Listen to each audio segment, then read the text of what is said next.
तीन शादियां जो कवारा बेवा से और तलाक याफ्ता से करेगा, चौथी शादी उसकी मुफ्ती तारिक मसूद साहब के जिम्मे है। 16 साल की लड़की नहीं, 2-8 साल की, वरना 4 साल की। 4 साल की शादियां 4 साल की बच्चियों के साथ करवाना, ये कौन सी इस्लाम की खिदमत है? और ये किस आयत और हदीस के अंदर आया कि आप उलमा जो है मेंबरों पर लोगों को ये कहेंगे 4 साल की 4 बच्चियों के साथ मैं शादी करवाऊंगा?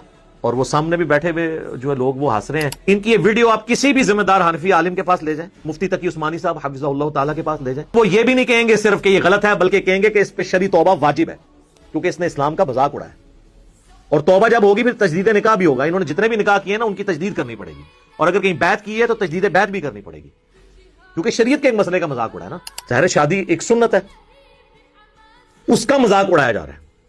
और 4 बीवियों का कुरान में अल्लाह ताला ने इजाजत दी है, हुक्म नहीं सर, इजाजत है। हुक्म यह है कि एक ही करो अगर खदशा है कि तुम इंसाफ नहीं कर सकोगे।